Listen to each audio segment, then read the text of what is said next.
The John Lebang Show has been known to make people laugh, sing, think, scream, throw things in rage, and generally lose their minds.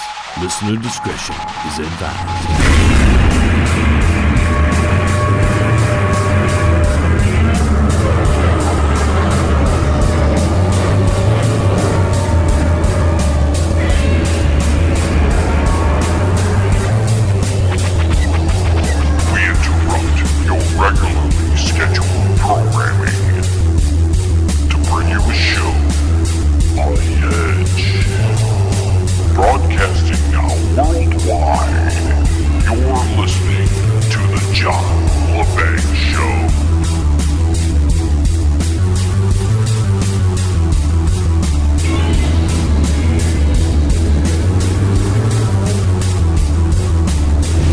Celebrity food menu, open lines, and author Sarah Bowman.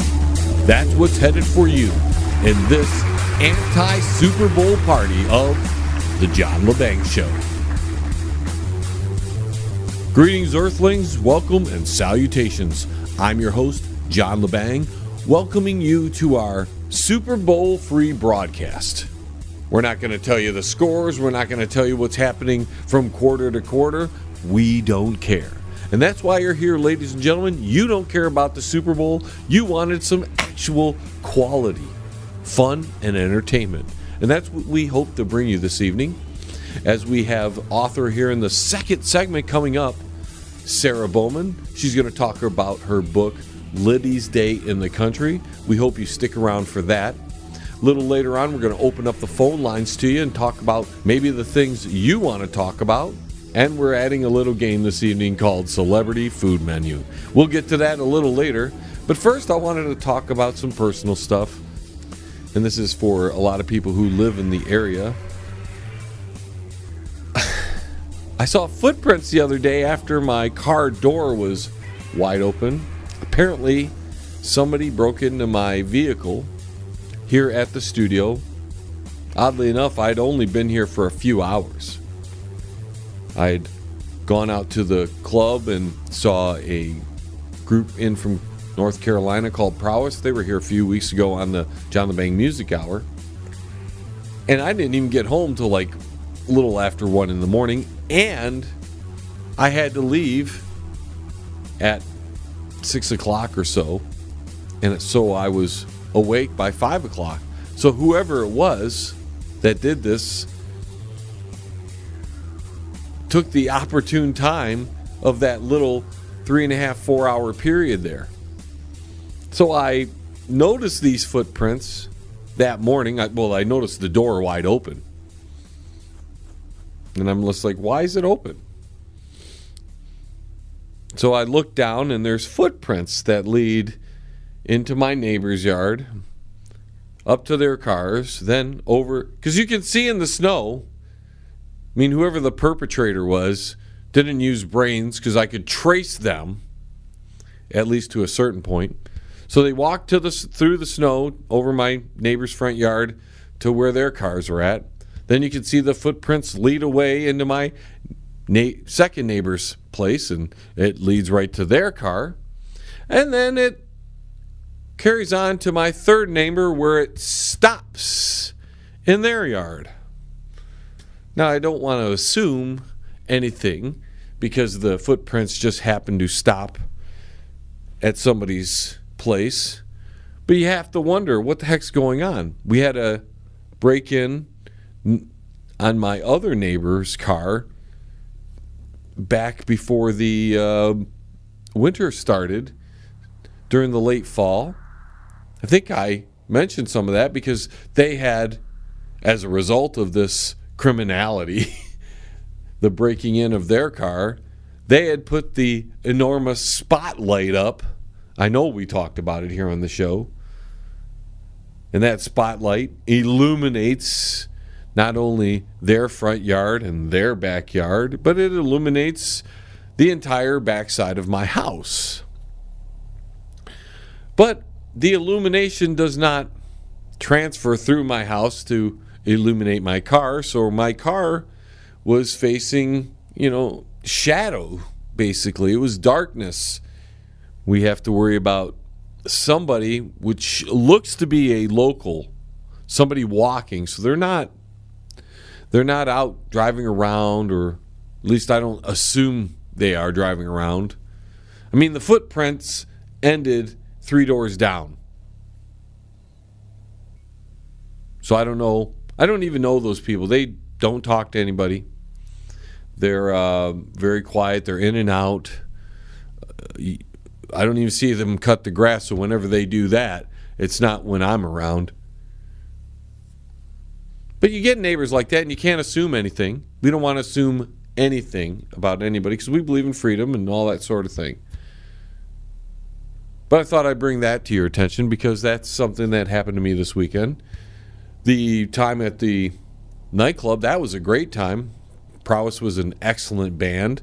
They just performed very well. All the people were very nice. They invited me to a Super Bowl party that they were attending. Of course, I wanted to be here with you, my listener, over, a Super Bowl party that I have no interest in.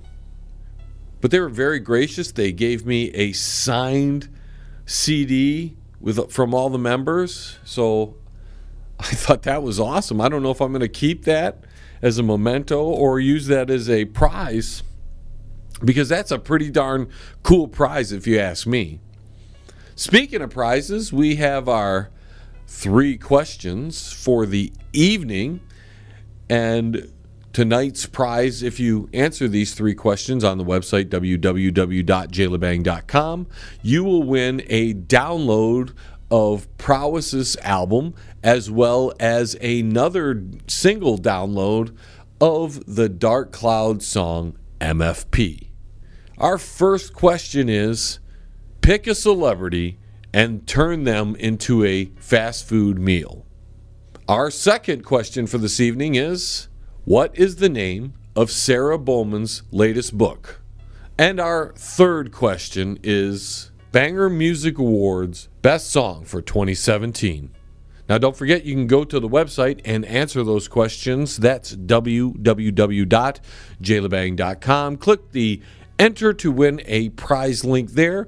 Answer the 3 questions, and the third person to get those 3 questions correct will win those amazing prizes. And just a hint to any new listeners, you can find all the answers are readily available either on the website or just by listening to the broadcast tonight. It's that simple. And you can go to the website to find out all the amazing things coming up on the John Lebang Show, including the upcoming interviews. We've got Sabrina Fala coming in next week on the Music Hour for February 9th. We've got Nothing Sounds Good, the band from Seattle. They'll be in February 23rd for the Music Hour. We also have New Day Dawn, the 2018 Banger Music Award winner for Best Alternative Song. They'll be in here March 2nd.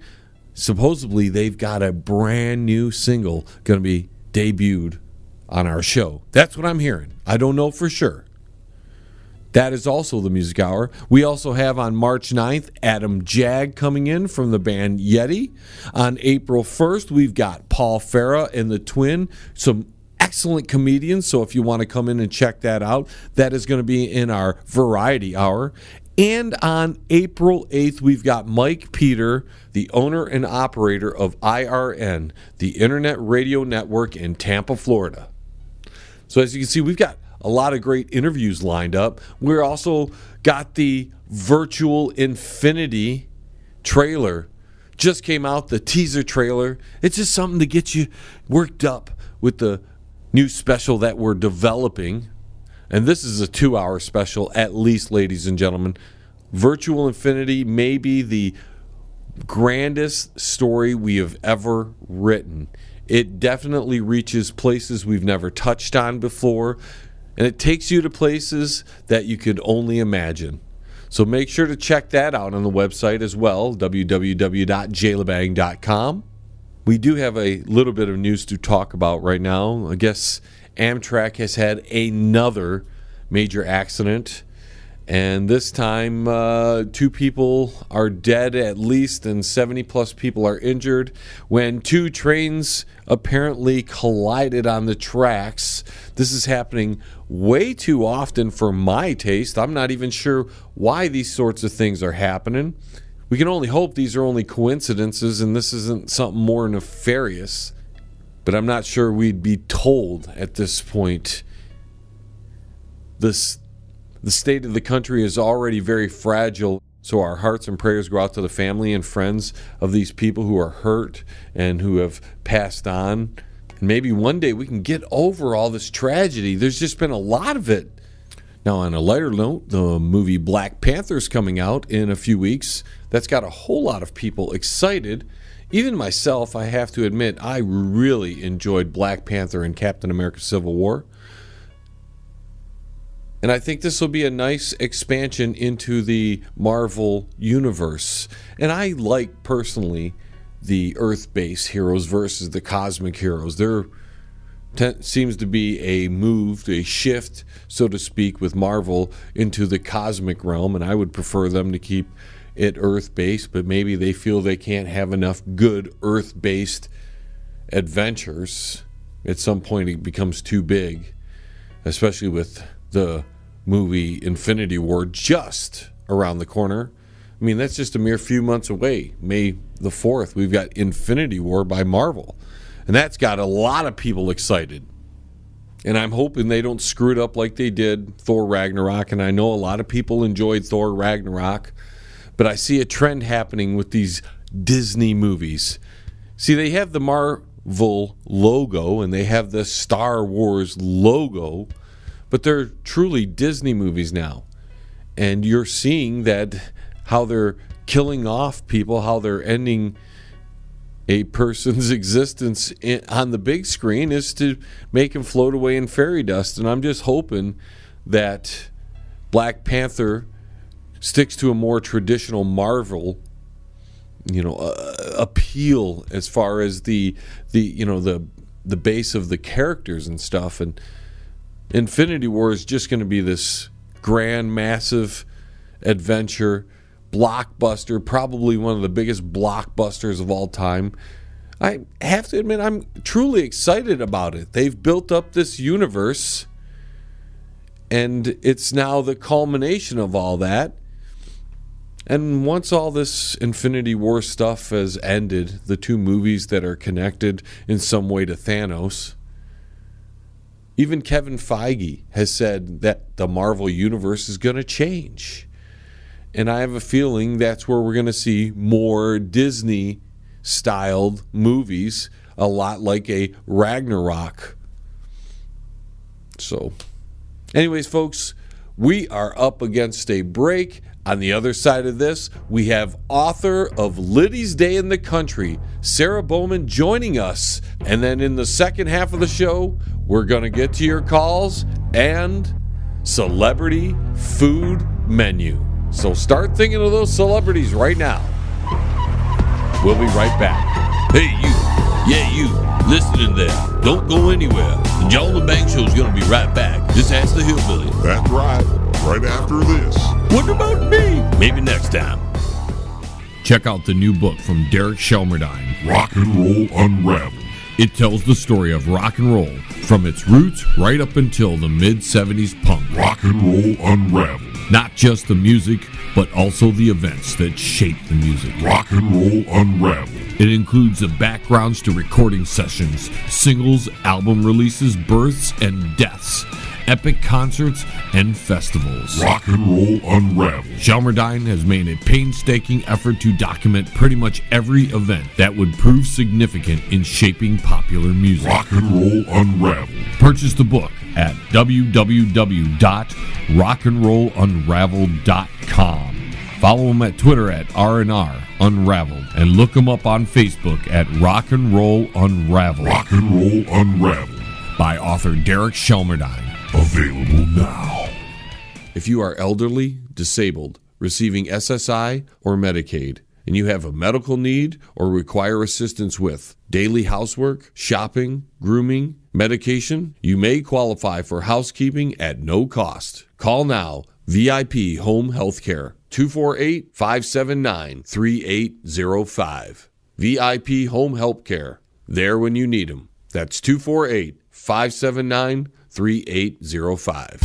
You're listening to the John Lebang Show. It's hydroponic radio for your brain, man. You feel smarter yet?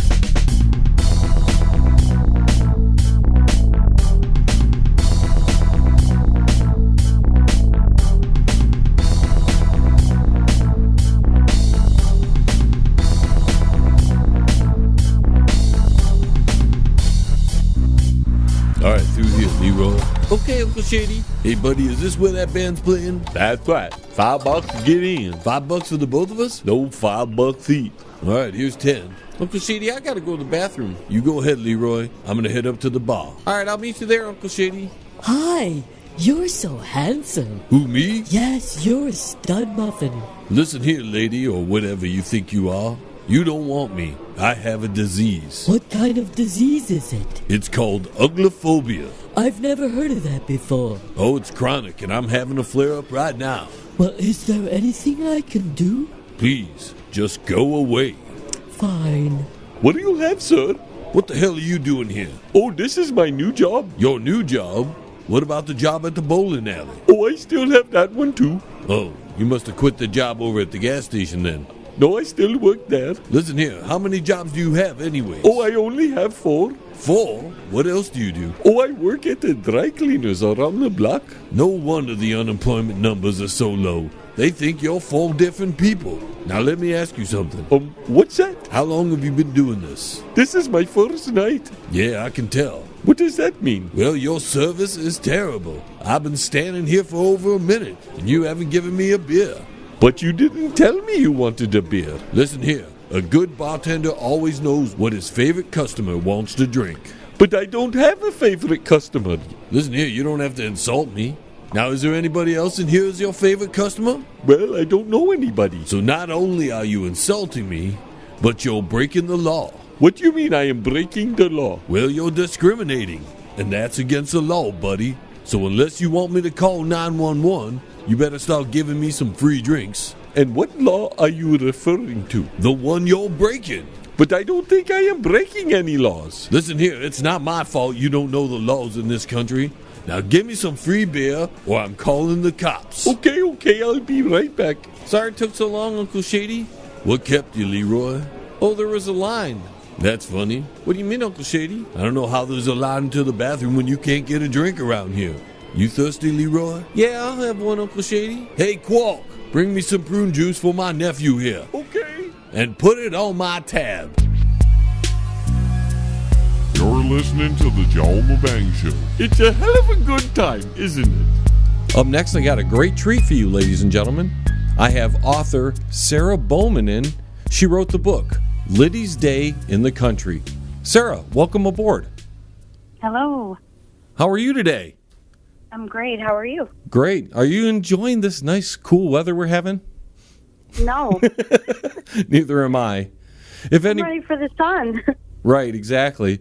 We're kind of like compadres in our area here. We're neighbors, so to speak. We're both from the Detroit area. And when I saw you had a book out, I wanted to have you on. And why don't you tell us a little bit about Liddy's Day in the Country? Liddy's Day in the Country is, I wrote this actually maybe like 5 years ago when my daughter was 7. And then I redid the book and I redid all the illustrations. But Liddy's Day in the Country is a fun book. It's tongue twisters. So it's about a little girl who visits her grandma in the country. And she meets all these different animal friends. And so she's basically learning her colors and how to count when she meets all these little animal friends. So it's a really fun book for, the ages usually is preschool to kindergarten. I was just going to ask you that. Now, what was the inspiration behind this? Was it just your daughter, or, I mean, is there, like, more behind? Because you write a lot of books, from what I can tell. I do. Yeah, I do. I write a lot of kids' books, but she's 13 now. So it was when I wrote it, she was only 7. But she was such a fun silly little girl, and she used to twirl and dance and sing all the time, and she really loved to visit her grandmother. So one day I just decided I actually started a book called the Liddy series, and I'm still working on them, and there's like Liddy's Day in the Country, and Liddy learns up, down, and all around. So it's just for kids learning shapes and just all the fun things, for kindergarten and stuff like that. So it's like she a was little. my only inspiration. Yep. So it's like a little Liddy verse, right? Yep. They're just all about Liddy. Yeah, they're about the Liddy series is just kind of about her life when she was little, and little fun things that she would do, and little fun things that she would say and stuff like that. So she's my only inspiration for the Liddy book. Now, are there any morals behind the story in the book, or is it just the tongue twisters to help educate? Well, all of them always have a moral, but they're always just, Liddy's really kind to the animals and stuff like that. So like most of my books, they're about to be kind to one another and to be kind to animals and be kind to trees and be kind to everything, So that's kind of all it is. And so that's the moral of it, is to be nice, be good, be good to one another. Sure, and when you're on the John Lebang Show, we're always nice. Oh, good. That's good. I think my listeners would tend to disagree, but we'll talk about that and off the air. But we'll be nice today. We are going to be great today. So, okay. Now you have seven books, is that right? I think I have 7, but maybe more like 9, because I'm always in the process of writing new books. So a lot of the times, believe it or not, unless I go on Amazon and count, I forget how many books that I've written. Now, are you self-published, or do you have a publishing group? I do both. So some of my books have been, published through traditional publishers, and then like a lot of my kids' books, I do like to self-publish because I like to have complete control of my books. And you do the illustration as well. I do, yep. Yeah, I draw all the pictures, and I do kind of like a collage art. So I do all the pictures and everything with that, unless a lot of, like with my novels, I'll usually get them through a traditional publisher, but my kids' books are all me. And you've won several awards for poetry as well. I have, yeah. A couple years back, I entered a lot of poetry contests because I love poetry. I love it so much. And I won some awards for poetry and things like that. Now, I would be remiss to, if I didn't ask you this, could you give us a little tongue twister? From the book? Yeah. Okay, let's see. Yeah. I have it right in front of me. Let's see if I can find a good page. Now, how many pages are there in the book? My kids' book usually range from 25 pages to maybe 35 pages, but this one isn't. But it says, the sun is perfect today. It's going to be such a wonderful day. Peeky, peeky, you little sneaky yellow sun. The white clouds hide and smile too. You are behind the brown tree. I can see you. I'm taking a trip to the country to see my grandma. I love spending time with her. She lives on a farm that has lots of animals. There's so much to do. Being around animals makes me happy. How about you? London Bridge is falling down. Skip with my foot and dance around. With my hands in the air, I can twirl and twirl without a care. The green grass is soft underneath my feet. The blue sky is clear and happy above me. Butterfly, butterfly, you fly so high, tippy-toe around the tree. I am so happy, my pup and me. That's the first page. Very nice, very nice. Yes. So they're very cutesy because they're for kids. So. No, and you said it's like preschool, kindergarten age? Yeah, toddler, preschool, kindergarten age. That's my favorite. That's my favorite ages to write books for. Now, where are your books, especially Liddy's Day in the Country? Where can the people go and get this? You can. Liddy's Day in the Country is on Amazon. It's on Barnes & Noble. I think it's also on Walmart.com. A lot of my books are on Walmart.com. But Barnes & Noble, basically any online retailer, you're going to find them. And you mentioned you did some novels. Now, I did. what are these novels about? I have, most of my books are Christian-based because I do Christian writing and children's writing. But I just wrote a book called The Christian Hippie. And that's kind of more, it's a very spiritual book, a very, almost like a devotional type book that talks about different ways that we can worship and how there's no set way, to worship God and things like that, just different things like that. And then my other novel is Isabella's Journey, and that is basically like a coming-of-age book about a little girl who's born like in a poverty-stricken community. Now, that was your first book, right? That was my first book, yeah, and that book is becoming audio. I just got picked up by a producer to do that with an audio book. So hopefully, let's hope by March, Isabella's Journey will be audio to where it can be found on iTunes and on Audible. No, that's excellent. So who were your favorite authors growing up? So many. But to believe it or not, one of my favorite authors was V.C. Andrews. So she did like all the Flowers in the Attic series. Mm-hmm. But I like I love old literature. So like Mark Twain and, like just Huckleberry Finn and just all those things. Those are my favorite type of writing. Okay. And do you have anything planned, like maybe some book signings coming up or something like that people can go see you in person and purchase your book? Get a nice autographed one or something? Yeah, I did that a couple years back at Barnes & Noble. I had a book signing, and it did really well, and I liked it. But, yeah, I'm hoping this summer to I would like to have, like, a meet and greet at a park. So I'm hoping to kind of get something going with that to where it's just kind of like a fun day and kind of have something set up at the park. Sure. I'm sure if you talk to people over at Heritage Park, they'd be up for that. Yeah, I don't like real traditional, I like it to be kind of just very laid back environment. So, I did it at a bookstore and it was kind of, it felt kind of stuffy in there, but so I'd like to have it at a park. I think that'd be a lot of fun. Now, do you have a website that people can go to? I have a website. I just have a website on Facebook. So I have my normal Facebook page, and then I have author-illustrator Sarah Bowman.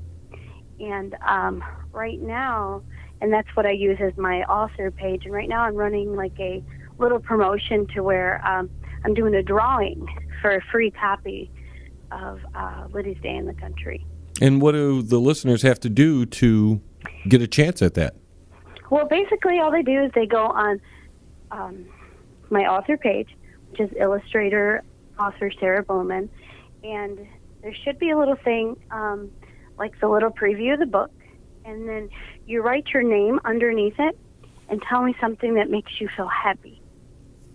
And then I will put your name together in a little drawing and then pick a couple names out for a free copy. And for my listeners, I'm going to add a stipulation. You have to like the page. Yes, and please like my page. Yes. And I think I might have it under there to like the page and share it. Well, likes on Facebook are a good thing. They are. So how much does the book cost to the average person on Amazon? I think that Liddy's Day in the Country is $10. Or, I think that the Amazon has it set for $10 on there. Now, is it one of those? Is it one of those like hardcover books with the soft pages in there, or is it? How's the book format? It's just a soft cover book. Okay. So it's just the soft cover, and then it just has all the pictures inside. Okay. Well, is there anything else you want to tell the listeners before we let you go? No. Just get out there and buy my book. That's right. A lot of fun. Yes. Liddy's Day in the Country is the book. The author is Sarah Bowman. Look her up on Facebook, like her page. You might even get a chance to win a copy of the book if you go there and tell her something happy, right? Something happy. Yep. Just tell me something that makes you feel happy. I'm really corny like that. I know. So I could go on your Facebook page and type guitars, and that wins, right? I mean, that I don't win the book, but that's a winner as far as being happy, right? Right. Anything that makes you feel happy. So I was just trying to find some positive things to put on my page because this winter has been a drag. Yeah, no kidding. It's been really cold. Yes. Sarah, thank you so much for joining us, and I wish you much success. Please keep me informed on any book signings or anything you're doing so that way I can pass it on to my listeners. Okay, well, thank you so much. Hey, you. Yeah, you. Listening there. Don't go anywhere. The John Lebang Show is going to be right back. Just ask the hillbilly. That's right. Right after this. What about me? Maybe next time. CRRM, CarePoint Billing Services. Their billers and managers are all dedicated to working for you to increase your profits. For more information, call CRRM at 248-579-3805. CRRM, CarePoint Billing Services. Pane in the Glass, commercial and residential window cleaning. For a beautiful, sparkling shine that's crystal clear, call Pane in the Glass Window Cleaning. You can find them on Facebook at Pane in the Glass. Hey, man, it's at the bottom of the hour, man. Do you know where your kids are, man? All right, welcome back, ladies and gentlemen. I want to thank Sarah Bowman again for joining us. Hopefully, if you're a Sarah Bowman fan, you've stuck around to see what else the John Lebang Show has to offer. We do a lot of comedy in this variety hour, and that's what you're tuned into if you haven't listened before. This is the John Lebang Show Variety Hour. The hour prior to this is called our News Hour, and then we have a Music Hour that follows this on many stations. Some stations it precedes, depends on the station. It's, we don't control a lot of that. We just put out good broadcasting, and we allow the stations that carry us to air them whenever they deem appropriate. So with that being said, ladies and gentlemen, let's get to the celebrity food menu. And my favorite menu item will win a Dark Clouds MFP t-shirt, courtesy of the John Lebang Show and the Dark Clouds. I'd like to kick it off with what I think is a really good menu item. This would go under the burger part of the menu. It's the McCain. It's a half-pound rhino burger served on a sourdough bun with your choice of government or blue cheese and topped with McCain Trader sauce. That's what I'm looking for, ladies and gentlemen, in your menu items. Please give us a name and details about your scrumptious celebrity food menu item. Our first call comes in from Washington, D.C. What's your celebrity food menu item? John, I have a great one, John. It's called the Big League Huge. Okay, so what is the Big League Huge? John, it's a massive wall of nachos, John, topped with a heaping-sized portion of nationally seasoned American beef, refried American beans, and covered in American cheese, John. So would you consider that an appetizer or a meal? It's whatever you want, John. Eat it yourself or share it with your friends because it's huge. Okay, thanks for your call. Our next call goes out to Ditzy in Colorado. Hi, John. How about the Oprah? And what is the Oprah? Oh, it's flaming government cheese, John, served on a bed of crispy pork rinds. Would you consider that an appetizer? Well, fat, bloated baby mamas might think it's delicious, John. Okay, I think we'll keep that in the appetizer section. Thanks for your call. Looks like Shady's calling in. Shady, you've got a celebrity food menu item? That's right, John, I got one. Okay, what is it? Call it the Madonna. I'm scared to ask, what is the Madonna? Oh, it's a raw head of tuna, and it is vigorously stuffed with an assortment of sausages and cocktail weenies. And you can have it in two varieties, with or without cream sauce. And what part of the menu would this go under, Shady? Oh, this'll fit under surf and turf, John. Honestly, I don't think that's very appetizing. Well, how about if you add crabs for $5? I'm going to leave that alone. Thanks for your call. Our next call goes out to Wilbert. What's your celebrity food menu item? John, I think you should have the Snoop Dogg Stony Coney. I assume that's like a coney dog or something? Oh, it's a foot-long blunt dog made with 100% grade A weed and covered in ghetto hash chili. Well, that does sound like a Snoop Dogg Stony Coney. Thanks for your call. Our next call is coming in from Maine. Long time listener, second time caller. Thank you for letting me on. No, thank you for calling. What's your celebrity menu item? Well, this one's for Nancy Pelosi. And what's Nancy Pelosi's menu item? The Frisco Witches Brew Stew. Is that the Frisco Witches Brew Stew? That's what I said, And what's that made of? Oh, it's thin, watery soup made from the heart of a weasel. And it often makes people gag. Is that under the soup and salad section? If you want to call it that, you can have a side of seaweed if you want with it. Okay, thanks for your call. And our next call is coming in from Gordy in Ottawa. What's your celebrity food menu item? I got an appetizer, eh? And what's it called? King Ding Dongs, eh? Okay, and what is the King Ding Dongs? It's small deep-fried pork balls served on a bed of crazy fries, eh? Okay, thanks for your call. No problem, eh? And now we're heading over to Mark in Arizona. Hi, yeah, I don't have a celebrity name, but I call it the Flaming Eagle Cheese Dip. Yum, yum. But it has to have Die Brady on the top with sliced onions. Served with salsa verde, portobellos, Anaheim, and hatch chilies, cream and cheddar cheeses, and a yummy, yummy, yummy, yummy chicken from the crock pot. Die Brady, Die Brady. Okay, thanks for your call. And now we're heading over to Montreal. Wilfred, what is your celebrity menu item? How about the Anthony Winner? And what is the Anthony Winner? It's a naked hot dog. Okay, thanks for your call. Lots of interesting menu items, I would say.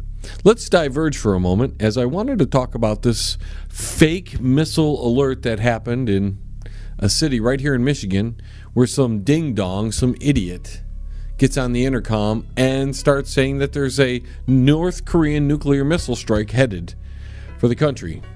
And some idiot thought that was actually something funny to do. And it's not funny to do, and I wish they catch this guy. I hope they catch this guy. Hopefully they can get the surveillance video and just nab this guy, because that's just junk. Wanted to talk about Mr. Michael Moore and his recent comments saying that America must be cleansed of its white male privilege. And every time somebody brings up white male privilege or white privilege, I stare at them in amazement, because I don't know what the heck they're talking about. I'm not privileged by any means. I don't get the benefit of the doubt when things go bad. I don't get the breaks when I need them. So what kind of privilege is there? So during the break, I had a little visitor come to the studio. Somebody knocked on the door, and I was like, well, I better go check that out before they knock while we're on air. So I ran out, and it was this gentleman, probably late 50s or something, going around wanting to shovel people's yards, because we did have a decent amount of snow, 3 to 4 inches. I don't know. I didn't go out there. I haven't been out all day, but we have snow. And this gentleman wanted to shovel my driveway here, and I was like, no, man, that's all right. I don't need it shoveled. One, because I don't have money to give him, because I'm broke myself. But two, I can do it if need be. But it's odd, because I remember as a kid we would do that, but I never. This is the first time I've ever seen an adult going door to door trying to drum up some snow shoveling business. Obviously, things aren't as nice out there as Mr. Trump was saying the other day. Either that, or this guy just saw an opportunity. Hey, I can make a few bucks shoveling snow, and it's under the table. And who doesn't want to make a few bucks under the table? You know, the government gets all upset about that, but that's not their right to have any of your money, as far as I'm concerned. They didn't do anything for it. You know, it's not like you asked them to provide you a service. You went to a job, or you did something, and you earned some money. Whatever you did to earn that money, that was your hard labor, your creativity, whatever it was. You did it yourself. And it was an agreement between you and the person who hired you. All of a sudden, the government thinks they should get a piece of that. And for the past 100 and some years, they've thought they should get a piece of that. And people think, oh, it's a utopia to think we'll never be able to not pay income tax again. The government's too big. No, that's why the government is too big. Because we've been robbed of money and it didn't know what to do with it, so it just grew. And it grew and it spent and it grew and it spent and it spent and it grew. And now it's this behemoth thing, very much like the behemoth of Michael Moore, who thinks we got to cleanse the country of white people. Or at least white male privilege, because apparently that's a problem. Michael Moore, big fat white guy, right? Who has all the privileges in the world, more than I do. And he's complaining about whatever.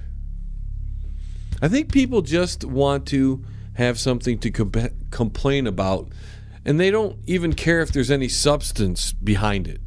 In other words, they don't care if there's nothing behind what they're really saying. Just they want to say it because it sounds good, it feels good, they want to be part of the clique. But I don't get that way. I don't just jump on the bandwagon or want to sound politically correct. And that's what he's talking about, is political correctness.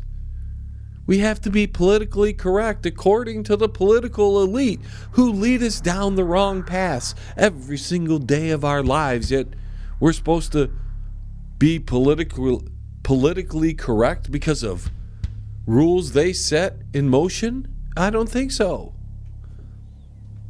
I won't be politically correct for that. I want to be correct. You know, it's like, why do you want to hyphenate something, or why do you want to add something to it? Just let me be correct. That's all I want. If I get it wrong, politically, it doesn't matter if it's correct. Because if politically 2 + 2 is 5, I want to count 2 + 2 as 4, because that's what it is. That's the correct number. But we live in a politically correct world, which, folks, if we don't get away from this, we're doomed as far as I'm concerned. We may already be there. The things that are now left to visualize in societal existence, it's ridiculous. And I stay home because I don't want to go out to the local Kroger's and have to look at people who have no concept at all of being clean when you go out in public. I just went to a local Tim Hortons and I had to leave because the employees were disgusting. They were disgusting, and I'm not going to get a coffee or a drink or food or a cookie from people who are disgusting. The one guy in the drive-thru didn't look like he washed his hair for a month. The guy at the front counter had teeth missing, hair hanging off his face. He didn't look like he had 2 brain cells to save his life. He hadn't shaven in forever. His clothes were all raggedy. Pants hanging down below the waist. And instead of, it's offensive, I guess, for me to walk out because I don't want to look at that, or I don't want them serving me those meals or the food.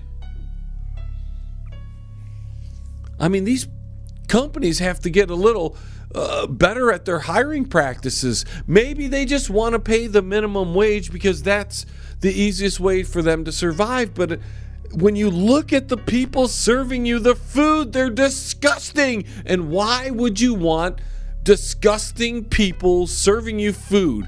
We've already had the hepatitis thing just going rampant around this area as it is. And I'll bet you, now they won't tell us that because it would be very harsh and very mean, but I bet you if we look deep enough, it's because of people like the people I saw at the local Tim Hortons, which are disgusting people. You think those people wash their hands if there wasn't a sign in the bathroom? I bet you they wouldn't wash their hands, and who knows if they wash their hands anyways. So I picked up, I left, I went to another Tim Hortons way out of the way, an extra 2 miles or whatever. Went in there because I knew that was a cleaner Tim Hortons. Walked in there, same amount of employees, but they weren't all raggedy. They looked washed. They looked clean. So I felt more comfortable getting that. The thing is, I rarely go out as it is, folks. I'm just not the social fellow I used to be. And because of that fact, some of this stuff shocks me a little bit because I haven't been desensitized as much as the rest of the people. I still view the world in a old school light. I preferred the world where my grandparents came from versus the world that currently is. But if there's a restaurant chain or a single restaurant, it doesn't matter. If you're serving food, you've got to take in account that your employees have to be clean and look the part and can't be disgusting looking. You're going to hurt your business eventually in the long run. Because if they look disgusting, they probably are disgusting. And that's my little rant there about Tim Hortons. You know, I like them better than all the other chains, the Dunkin' Donuts and the Creamy and all the other chains out there that you can get coffees and donuts at. Maybe because they're Canadian and I have some Canadian blood in me, but usually I don't hold preferences like that, maybe in Canadian beer. But I like them better, or I did like them better. But now, the way it's going, there's a Tim Hortons just to the south of me, disgusting people. The Tim Hortons that I just told you about, disgusting people. The one Tim Hortons is okay.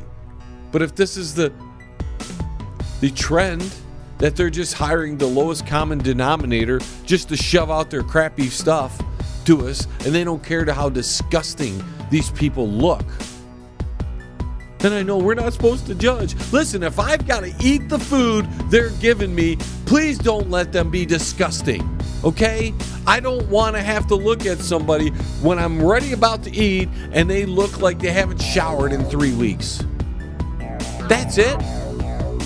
If a person wants to be a slob and be disgusting, let them go work in a junkyard. Let them go work somewhere where that's okay, but not in a restaurant. Please. Not in a restaurant. Anyways, folks, we're going to take a quick timeout. We've got one more break ahead of us, then we hit the final segment. Stay tuned. Where do you think you're going? The John Lebang Show will be right back. So grab a beer and a smoke and sit your butt back down. Stay right here.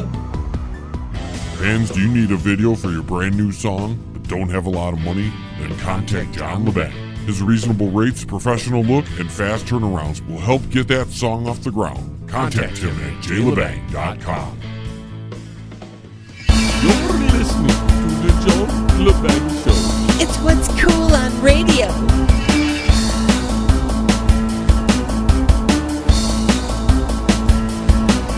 If you beat up for your pride and it makes you want to hide in the closet. If you choose to play with boys and they hate you for your choice, then just call him. Yes, yes. Rainbow Pride.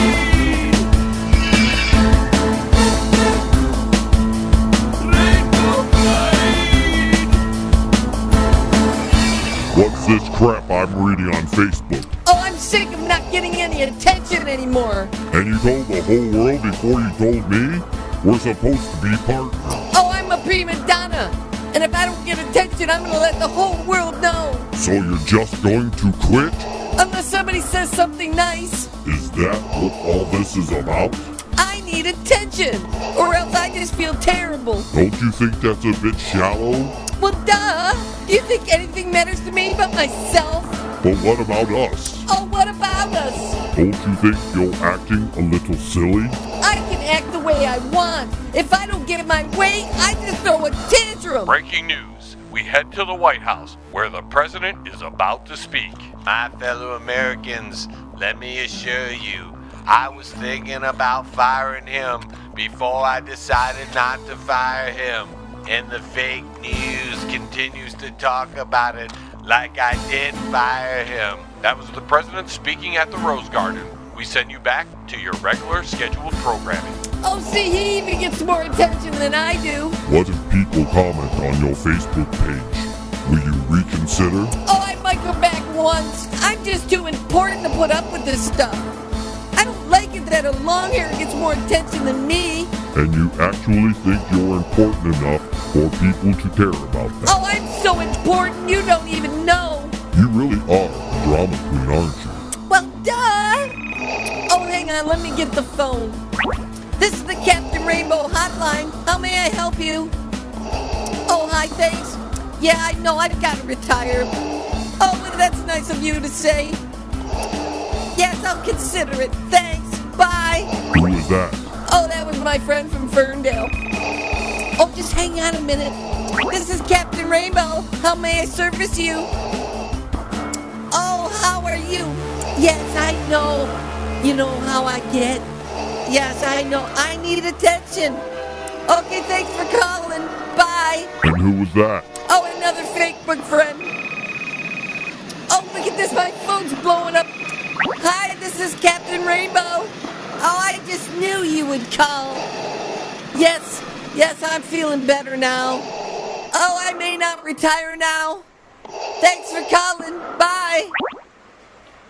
You know, I feel so much better now. If you want to contact the John Lebang Show, feel free to send an email to jlebang@live.com.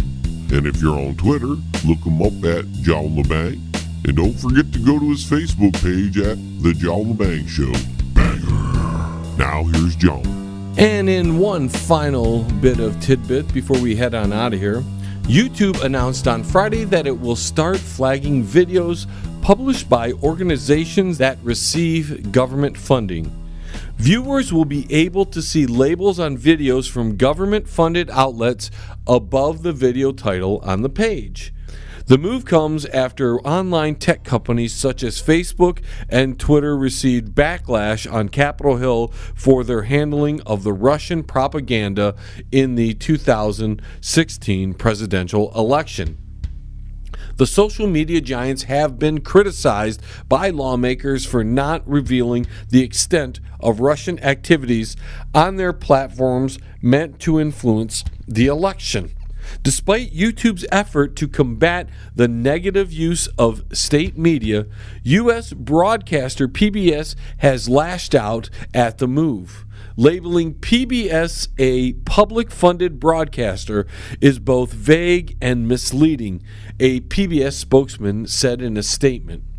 PBS and its member stations receive a small percentage of funding from the federal government. The majority of the funding comes from private donations. More importantly, PBS is an independent, private, non-for-profit corporation. YouTube proposed labeling could wrongly imply that the government has influence over PBS. This is a step in the wrong direction, according to the people over at PBS. Public broadcasting system, they do receive some money from the federal government. They may not be directly mandated from them, but every time I listen to public broadcasting, I will say that the viewpoints are very much in line with what the political correct viewpoint is at the time. So they may not be fully funded by the government. I say go for it. YouTube's cracked down on all of us. Let's not make anybody special. Go after PBS as well. They've cracked down on people like me years ago, and just because I brought information that wasn't being disseminated to the public, and because somebody didn't like it and it was accurate and true, I took a big hit on YouTube. So, you know what? I think fair is fair. PBS should take the hits like I did. That's all. Unless YouTube wants to let me get back into the feeds, because you can hardly ever find the John Lebang Show or any relative videos of the John Lebang Show unless you type John Lebang Show. You have to do that in YouTube, because if you don't type in John Lebang or some variation of that, you're never going to find my videos. Because if I do a video on, let's say, the State of the Union, you won't find it because it will be buried from YouTube, because they dislike what I have to say about things most of the time. And they'll deny that they do these sort of things, but I have plenty of people who are very close to me who have seen it firsthand. The giant YouTube, who is, owned by Google, the real giant. Of course, if you're not generating income for them, if you're not one of their partners, because they won't let you be their partner, or they just, or you don't want to actually allow them to put those crappy advertisements on your videos because it's hardly ever related directly, then they stick you down in the feeds. They put you at the bottom. Anybody who's making them real money is going to be pushed at the top of the feeds, because they're just like ABC and NBC. This is just another TV outlet anymore. YouTube has gone away, has walked away from the little broadcaster. At first, it was great. YouTube was awesome. You had a chance to be a YouTuber. It was cool. You were different. But now, it's loaded with commercials. It's dominated by the mainstream media. Marvel this, Disney that, ABC this.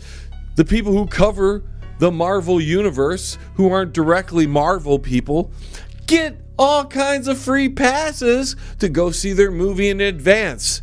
And they won't risk an embargo by telling you about the movie because, now they're part of the clique. And now ABC, Disney, all these other broadcasting organizations and corporations are broadcasting on YouTube. Here, it's different because the money rolls in, and that's all Google cares about anymore. YouTube, that's all they care about. Money, money, money, money. I don't go there that often. If I do, I go watch old sitcoms. I don't even spend the time looking at the group of people doing YouTube, because a lot of them are crazies, everybody's covering movies on YouTube. Everybody's a reviewer on YouTube.